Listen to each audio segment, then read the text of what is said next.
अस्सलाम नाज़रीन, मैं हूं असद अली तूर अपने प्रोग्राम असद तूर अनसेंसर्ड में। आज जो हम आपके लिए खबरें लेके आ रहे हैं वो हम आपको ये बताएंगे। जो बातें चल रही हैं कि क्या इमरान खान साहब की कोई बैकडील चल चुकी है, कोई बातचीत चल रही है, कुछ जो बातें की जा रही हैं कि इमरान खान साहब बाहर आने वाले हैं, इनमें किस हद तक सदाकत है, और क्या इमरान खान साहब से कोई इद्दत की मुद्दत में निकाह वाले केस के अंदर भी कोई माजरत की गई है जिसने बर्फ़ पिघलाई है। इन तमाम खबरों पर बात करेंगे और क्या अक्टूबर, नवंबर, दिसंबर में कुछ होने जा रहा है, ये सब कुछ आपको बताएंगे आज अपने इस वीलॉग में अनसेंसर्ड।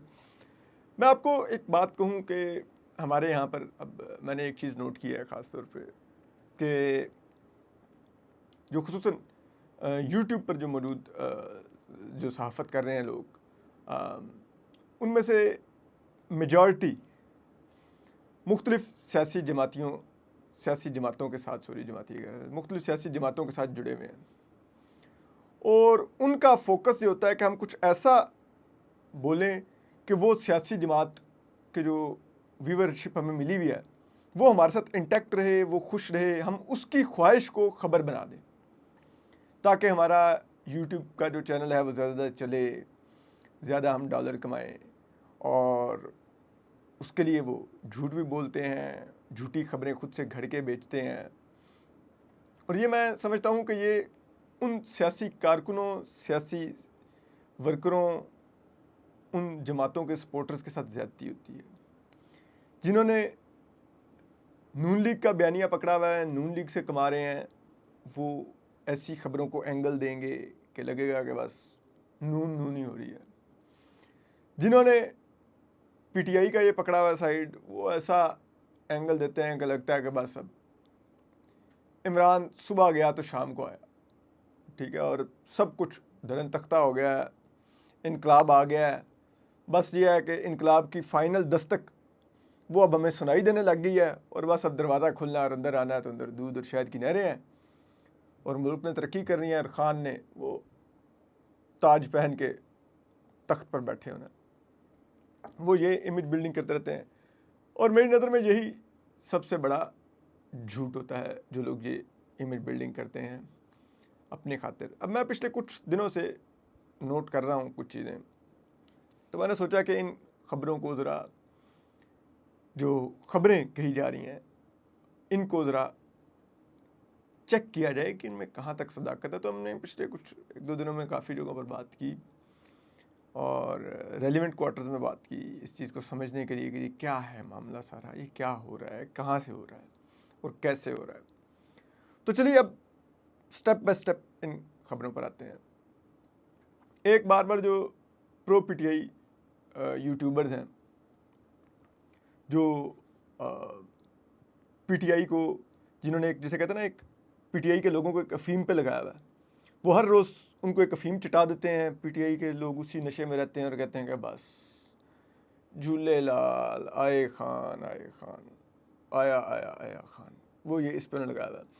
अब वो क्या, एक खबर जो वो बहुत बेच रहे हैं कि इमरान खान बस किसी भी वक्त बाहर आ सकते हैं, इमरान खान किसी भी वक्त बाहर आ सकते हैं, 8 जज किसी भी वक्त इस्लामाबाद बुलाए जा सकते हैं। ये दोनों खबरें, अब हम आपको इसका काउंटर खबर भी देंगे, लेकिन ये दोनों खबरें मुकम्मल तौर पे झूठ हैं, मुकम्मल तौर पे झूठ हैं। दूर दूर भी इनका हकीकत से कोई वास्ता ही नहीं है, ठीक। यानी कि इतना बड़ा झूठ पीटीआई के लोगों को बार बार बोला जा रहा है। 8 जज इस्लामाबाद बुलाए जा सकते हैं, मुकम्मल झूठी खबर। क्यों? क्योंकि जजेस सुकून से अपनी छुट्टियां गुजारेंगे, उनको कोई न डर है, न जल्दी है कि उनके फैसले पर अमल दरामद नहीं होना। फैसले पे 15 दिन क्या वो कह के गए हैं आपने अमल दरामद करना है। इलेक्शन कमीशन कोई चीज़ समझ नहीं आती, उन्होंने रजू करना है सुप्रीम कोर्ट से। सुप्रीम कोर्ट ने जो 8 जजेस का, जो अक्सरियती फैसले वाले 8 जजेस हैं, उनके चैम्बर में उनके आगे वो रख देना है कि आप इनको एक्सप्लेन कर दें, इनको ये फैसले की चीज़ समझ नहीं आ रही। वो इलेक्शन कमीशन ने रजू भी कर लिया और जो इस्लामाबाद में मौजूद दस्तयाब जज हैं इन 8 में से, वो जवाब भी दे देंगे कल परसों तक, ठीक है, मंडे तक मोस्ट लाइकली वो जवाब दे देंगे। उसके लिए 8 जजों की ज़रूरत ही नहीं थी इधर। इतना झूठ बोला गया, एक हाइप क्रिएट की गई और उसके बदले में व्यूज़ हासिल किए गए। दूसरा झूठ, इमरान खान किसी भी वक्त बाहर आ सकते हैं। ये लाहौर हाई कोर्ट का जो फैसला ना आने वाला है, बस आया इमरान, बाहर आया इमरान, नहीं ना भाई। खान साहब तोशा खाना 2.0 में अंदर हैं, वो चलेगा। अभी अगस्त में दूसरा जो अलकादिर ट्रस्ट वाला केस है उसका भी फैसला आ जाएगा, इमरान खान साहब को सज़ा हो जाएगी। उसमें इमरान खान साहब मज़ीद कुछ टाइम अंदर गुजारेंगे, अपीलों में आएंगे, अपीलों में वो सज़ा यकीनन अलकादिर ट्रस्ट वाली भी कालेदम हो जाएगी। जो अब नई नैम अमेंडमेंट्स हैं उनकी रोशनी में वो स्टैंड नहीं कर पाएगी सज़ा, तो भी उड़ जाएगी। अब आप आइए कि इमरान खान साहब फिर इसका मतलब है अगर चले अगस्त में नहीं आ रहे, सितंबर में तो फिर अक्टूबर में बाहर आ जाएंगे, तो नहीं, ऐसा नहीं है। 9 मई के केसेस में मजीद जगहों पर इमरान खान साहब को फंसाया जाएगा। फिर वहाँ से भी अगर इमरान खान साहब जमानत लेते जाएंगे तो फिर वो जो एक मुकदमा बड़ा जिसकी तैयारी हो रही है वो किसी भी वक्त इमरान खान साहब के ख़िलाफ़ इनिशिएट किया जाएगा, जो एक संगीन गद्दारी या बगावत का मुकदमा होगा रियासत के ख़िलाफ़, और उसके लिए चीज़ें वगैरह तैयार, सब कुछ सेटिंग्स की जा रही हैं। तो वो इनिशिएट जब हो जाएगा तो वो भी ज़रा लंबा मामला चलेगा। तो इमरान खान साहब, जो मेरी रेलिवेंट क्वार्टर से बात हो के जो अंडरस्टैंडिंग है उसकी बुनियाद पे, कम से कम अगले साल के पहले क्वार्टर तक बाहर आते नहीं नज़र आ रहे। अगले साल के पहले क्वार्टर से मेरी मुराद है मार्च तक तो नहीं बाहर नज़र आ रहे। अदलिया जितनी मर्जी क्लियर पोजीशन ले ले, लेकिन दूसरी तरफ से पुश बैक आ रहा है, वो बाहर नहीं आने देंगे। इमरान खान साहब मार्च अप्रैल तक नहीं बाहर आते। उसके बाद भी मैं ये नहीं कह रहा कि मार्च के बाद इमरान खान साहब बाहर आ जाएंगे, कि मैं ये कह रहा हूँ जी अप्रैल 2025 में खान साहब बाहर होंगे, नहीं। उसके बाद भी डिपेंड उन कंडीशंस है कि इमरान खान साहब बाहर आते हैं कि नहीं। क्यों? क्योंकि उस वक्त देखी जाएगी अगले आर्मी चीफ की तैनाती या मौजूदा आर्मी चीफ की एक्सटेंशन का मामला शुरू हो चुका होगा, ठीक है। मईशत IMF प्रोग्राम में कैसा परफॉर्म कर रही होगी देखा जा चुका होगा। जो इलेक्शन के मामलात हैं उनमें क्या चीज़ें आगे बढ़ी हैं वो देखा जाएगा, और ये सब चीज़ें मद्देनज़र रख के फिर चीज़ें आगे चलेंगी। जो अभी सब कुछ चल रहा है वैसे ही चलता रहेगा, कोई तब्दीली का इम्कान नहीं है। एक पुशबैक ज़रूर रहेगा, प्रेशर बढ़ता रहेगा, ऑफ कोर्स मौजूदा निज़ाम के ऊपर प्रेशर बढ़ेगा। मैं ये नहीं कह रहा कि वो उनको फ़र्क ही नहीं पड़ रहा, फ़र्क पड़ रहा है, लेकिन क्या वो ऐसा फ़र्क पड़ रहा है कि वो चीज़ें बदलने जा रहा है अगले कुछ माह में? नहीं, तो वो नहीं है। अब आ रही है जो एक और मिथ फैलाई गई, वो जी खान साहब से इद्दत में मुद्दत वाले निकाह में माफ़ी मांग ली गई एस्टेब्लिशमेंट की तरफ से। उन्होंने कहा जी कि हमने इसमें लाइन क्रॉस किया और जी ओहो हो माफ़ कर दें। मुकम्मल झूठ, सिरे से झूठ, ठीक है। ये भी अगेन यूट्यूबरी कारस्तानी, खुद से घड़ के, ठीक है। जब आप सहाफ़ी ना हो तो आप ऐसी झूठी खबरें अपने पास से घड़ेंगे और देंगे, ये भी मुकम्मल झूठ, ठीक है। कोई इस मामले में माफ़ी तलाफ़ी कुछ नहीं हुई। इस्टेब्लिशमेंट बहुत क्लियर है अब आज के दिन तक कि वो कहाँ पर खड़े हैं और क्या कर रहे हैं और किसके अगेंस्ट कर रहे हैं और किसके हक में कर रहे हैं, ठीक। मकसद इमरान खान साहब को ह्यूमिलेट करना था, वो मकसद जारी रहेगा। आप देखेंगे अगर ये इतना ही होता, ये टेहरियान वाली अपील विड्रॉ हो जाती सुप्रीम कोर्ट से, इद्दत में मुद्दत वाले में कोई जिसे कहते हैं खावर मानिका की कोई माजरत की प्रेस कॉन्फ्रेंस आई, कुछ भी ऐसा कुछ नहीं है, नथिंग एग्जिस्ट लाइक दिस, ठीक है। ये इस्टेब्लिशमेंट पहली दफ़ा किसी को इस हद तक गंदा करने नहीं जा रही, ठीक है। क्या बेनज़ीर भुट्टो शहीद साहबा की फेक तस्वीर बनवा के, उनके स्कैंडल्स बनवा के नहीं हेलीकॉप्टरों से फेंकेंगे पम्फलेट? क्या मियाँ नवाशी साहब के इसी किस्म की चीज़ें बनवा कर दी, उनके बेडरूम से फ़लाँ किस्म की गोलियां निकली जिनसी, फ़लाँ किस्म की ये चीज़ें निकली फ़लाँ? क्या ये नहीं सब कुछ फैलाएंगे? अब खान साहब जी ये वो ये ख़वातीन फलां, नहीं, ये उनका पक्का पैटर्न है। क्या आज तक किसी ने बेनज़ीर भुट्टो शहीद या अब उनके किसी वर्षा से माफ़ी मांगी इस्टेब्लिशमेंट ने कभी कि हमने वो गलत कर दिया था? क्या मियां नवाज शरीफ से माफ़ी मांगी? ठीक है, अब आपको लगता है कि इमरान खान साहब से माफ़ी मांगेंगे? लाइक कम ऑन, झूठ भी बोलिए तो कम से कम लॉजिक के साथ तो बोलिए। लेकिन बोल रहे हैं, लोगों को गुमराह कर रहे हैं, पीटीआई के सपोर्टर्स को, वो बेचारे समझ रहे हैं कि वाकई हो रहा है, हालांकि मुकम्मल झूठ है। अब आ जाइए, जो अलीमा खान साहबा ने भी बोला कि जी खान साहब कह रहे हैं न्यूट्रल हो जाए। कल उमर यूसुफ साहब ने कहा जी कि जो फ़ौज और इमरान खान साहब को, पीटीआई को जो लड़ा रही है नून लीग की हुकूमत, ना ये इमरान खान साहब कामयाब होने देंगे कोशिश, और ना जनरल आसिम मुनीर ये कोशिश कामयाब होने देंगे। और अब कहा जा रहा है देखा जी बर्फ़ पिघली है, इमरान खान साहब का लहजा नरम इसलिए हुआ क्योंकि उनसे माजरत की गई निकाह में मुद्दत के केस में, और फलान है और ये है और वो है। सब झूठ। इमरान खान साहब उन बदगुमानियों पे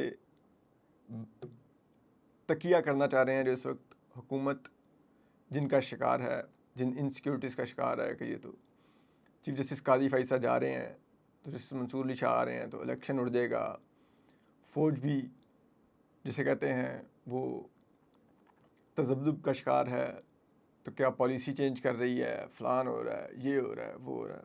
नहीं, मिलिट्री इस्टेब्लिशमेंट में army chief general Asim Munir की क़यादत में 110% क्लैरिटी पाई जाती है अभी तक कि no Imran Khan, no role in politics. उनमें ये सोच पाई जाती है, वो इमरान खान साहब को स्टेबिलिटी नहीं डिस्टेबिलिटी का फैक्टर मानते हैं। इमरान खान साहब को इस्तेकाम की नहीं, अदम इस्तेकाम की चाबी मांगते हैं। वो इमरान खान साहब को मईशत के लिए एक खुदकुश बम्बार जानते हैं। वो इमरान खान साहब को पाकिस्तानी माशरे के लिए कैंसर जानते हैं, जिसने लोगों को एक तकसीम और नफ़रत और गाली गलोच की जिसे कहते हैं ना वो सियासत पर लगाया। ये बुनियादी सोच है हमारी इस्टेब्लिशमेंट की इमरान खान साहब के बारे में, और इसमें 1% भी अभी तक कोई तब्दीली नहीं आई। ये मैं आपको बिल्कुल क्लैरिटी से बात कर रहा हूँ। ये जो लोग कह रहे हैं नहीं ये वो, ये सब कुछ झूठ बोल रहे हैं। और मैं ये बात करूँ, देखें आपको समझना होगा, हमारी तकरीबन अगर तमाम फोर्सेस मिला लें तो 6 लाख से ज़्यादा हमारी बनती हैं, तीनों फोर्सेस मिला के, नेवी, एयरफोर्स और पाक फ़ौज। अगर आप पाक फ़ौज पे चले जाएँ तो वो 5-5.5 लाख बनती है। 5 लाख चले हम कर लें, फ़ौज बनती है हमारी बड़ी फ़ौज जो है। इसमें से अगर आप कह लें कि कोई 4,70,75,000 तो वो जूनियर ऑफिसर्स, जवान और नॉन कमीशन ऑफिसर्स होंगे। उनका फैसला साजी में अमल दखल नहीं होता। फिर आ जाए मज़ीद 15-20 हज़ार में, उसमें कर्नल्स, ब्रिगेडियर्स और इस रैंक के ऑफिसर्स होते हैं। अगेन वो मैटर करते हैं, लेकिन उनका भी फैसला साजी में अमल दखल नहीं होता। फिर रह जाते हैं पीछे 1,000 के करीब, जिसमें मेजर जनरल्स भी आते हैं, की पोजीशंस पर बैठे हुए ब्रिगेडियर्स भी आते हैं और लेफ्टिनेंट जनरल्स भी आते हैं। अब उन 800,000 में से भी आप कह लें कि 400-500 का फैसला साजी में उस तरह से किरदार नहीं होता, इनपुट ज़रूर होती है। फिर आ जाइए रिमेनिंग आप 300-400 अफसरान में आप आ जाएँ जो बहुत की होते हैं, उसमें मेजर जनरल्स भी हैं, लेफ्टिनेंट जनरल्स भी हैं, वो भी मैटर करते हैं, इनपुट होती है, असर और रसूख रखते हैं। लेकिन बुनियादी फैसला साजी में जो किरदार होता है वो घूम फिर के फिर 40 से 50 अफसरान में रह जाता है, जिनमें लेफ्टिनेंट जनरल्स होते हैं, कोर कमांडर्स होते हैं, फिर कोर कमांडर्स में भी फिर एक वो मजीद सुकड़ जाता है। तो करते करते जो होता है ना, जिन्होंने प्रिवेल करना होता है वो 10-15 ही होते हैं, ठीक है। तो वो जो क्लोज कोर है, जो हतमी फैसले लेती है, जो हतमी डिसीजन लेती है, वहाँ पर इमरान खान साहब के लिए कोई टॉलरेंस, कोई वो नहीं है। तो जो ये पीटीआई के लोगों को, जो ये इस किस्म के यूट्यूबर्स जो झूठ बेच रहे हैं और उनको गुमराह कर रहे हैं और उनको ये जिसे कहते हैं ना नशा लगा रहे हैं, अफीम मजीद चटा रहे हैं कि ओहो हो फौज और उसमें अब तो सुलह होने लगी है, देखो फौज भी तैयार हो गई है, फौज को आइडिया हो गया गलती हो गई, अब सुलह होने लगी है, अब फलान कर रहे हैं, और देखो इमरान खान के लहजे में नरमी इसीलिए आई है, फलान है, ये वो नहीं है ऐसा कुछ।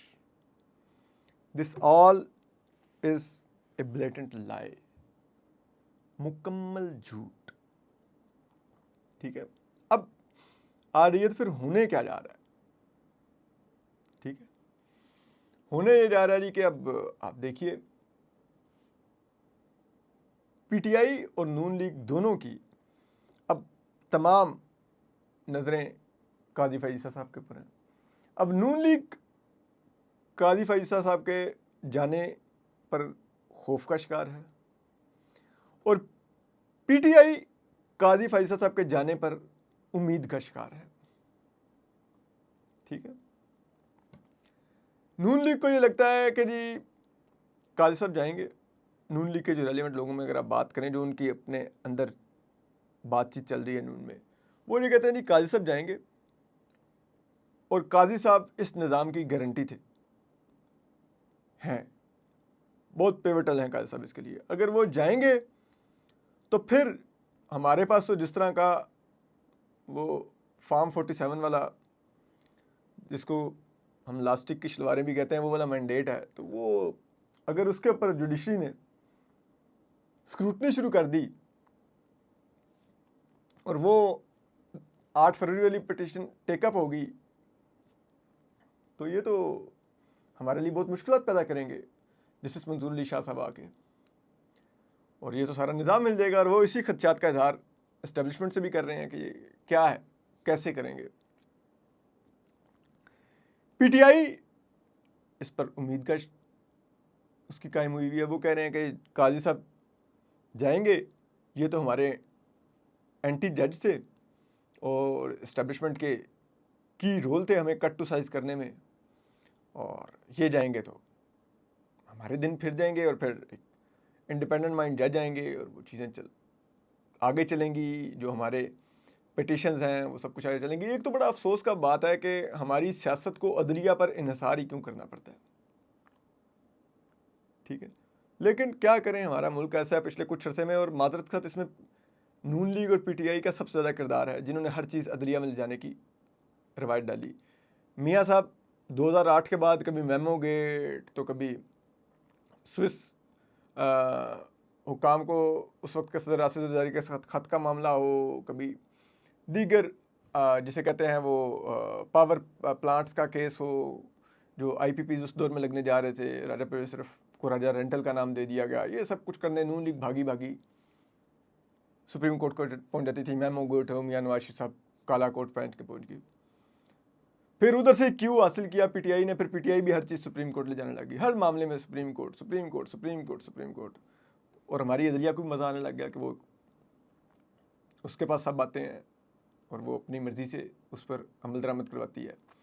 इस्टेब्लिशमेंट जिसने 58(2) लूज़ कर दी थी, उसको सुप्रीम कोर्ट की सूरत में 62, 63 और 100 मोटोस की सूरत में एक नई पावर मिल गई पॉलिटिशियंस को काटने के लिए, असम्बली को डिज़ोल्व करने के लिए, हुकूमतों को कमज़ोर रखने के लिए। तो ये बड़ा अफसोसनाक था। लेकिन बहरहाल अब यहाँ पर इन दोनों को, ये जस्टिस मंसूर अली शाह के बारे में है, लेकिन अब हम आपको बताएं कि जस्टिस मंसूर अली शाह को अगर आप देखें उनका माजी, वो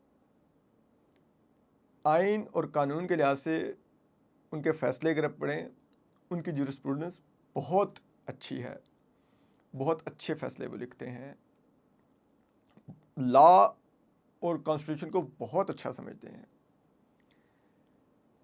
लेकिन अगर किसी को ये खुशफहमी और किसी को ये गलतफहमी है कि justice Mansoor Ali Shah chief justice बनेंगे तो वो इस्टेब्लिशमेंट से लड़ाई मोल लेंगे, मेरा ख्याल है it's too early to expect this. मेरा नहीं ख्याल जस्टिस मंसूर अली शाह ये करेंगे। हाँ, वो चीफ जस्टिस कादी फाइजा की तरह पैशनेट होकर पीटीआई पर अटैक नहीं करेंगे कि अगर इस्टेब्लिशमेंट की ख्वाहिश होती थी कि पीटीआई को एक जूता लगे तो कादी साहब कहते थे कि नहीं मैं दो मारूंगा, एक तुम्हारी तरफ से एक अपनी तरफ से। ठीक है, वो ये नहीं करेंगे। वो पीटीआई के जो हकूक बनते होंगे वो उनको दे देंगे। लाइक अभी उन्होंने रिजर्व सीटों के मामले में आर्टिकल 187 को इस्तेमाल करते हुए कंप्लीट जस्टिस किया। ठीक है, लेकिन अगर कहें कि वो इस्टेब्लिशमेंट अगर तुली हुई है कि हमने प्रोजेक्ट चलाना है तो जस्टिस मंसूर अली शाह इस प्रोजेक्ट को डिसमेंटल करेंगे, तो मेरे ख्याल में अभी बहुत आप जल्दी कर रहे हैं सोचने में कि वो आते सारे ये काम शुरू कर देंगे। वो आएंगे, सेटल इन होंगे, उनकी प्रायोरिटी सुप्रीम कोर्ट में बैकलॉग ख़त्म करना होगा जिसका वो इजहार करते रहे कि वो पूरा सिस्टम डेवलप करेंगे। और वो बाज़ मगरबी ममालिक से ये मैं आपको पूरी जिम्मेदारी से कह रहा हूँ कि वो ये बातचीत कर चुके हैं कि हमें अपना अदलिया का जो निज़ाम है उसको बेहतर करने के लिए, उसमें टेक्नोलॉजी का इस्तेमाल करने के लिए, केसेस में उसका इस्तेमाल हो सके ताकि केसेस जल्दी ख़त्म हों, निपटें, उसके लिए आप हमें टेक्नोलॉजी में और ट्रेनिंग्स में हेल्प आउट करें। उसके लिए वो ऑलरेडी बातचीत कर रहे हैं। तो उनका विजन बहुत क्लियर है कि उन्होंने किस तरफ जाना है। तो अगर किसी को लग रहा है कि नहीं वो सियासी मामलात में पड़ेंगे तो मेरा ख्याल में वो शायद थोड़ा ज़्यादा एक्सपेक्ट कर रहे हैं, ऐसा नहीं होगा। तो देखते हैं कि ये क्या होगा। लेकिन अगर किसी को उम्मीद है कि कुछ बदलने जा रहा है तो ऐसा नहीं है, फौरी नहीं बदलने जा रहा, इस साल नहीं बदलने जा रहा और शायद अगले साल के आगाज़ तक भी नहीं बदलने जा रहा। जो लोग आपको ये कह रहे हैं वो गुमराह कर रहे हैं, वो टेबल स्टोरीज कर रहे हैं और वो अपने पैसे बना रहे हैं आप लोगों को एक अफीम चटाकर। तो कोशिश किया कीजिए, बेशक कोई आपके नुक्ता नज़र का ना भी हो, आपको ना भी लगता हो कि वो आपकी जमात के लिए कलमा खैर कहता है, लेकिन अगर आपको लगता हो कि वो सहाफ़ी है और ख़बर वो ठीक करता है तो फिर उसको सुनिए, उसकी बात को अहमियत दीजिए। इन लोगों को देख देख कर मज़ीद गुमराह मत होइए, यही आपके लिए बेहतर है। हम आपको अपडेट करते रहेंगे। अपना ख्याल रखिए। अल्लाह हाफ़िज़।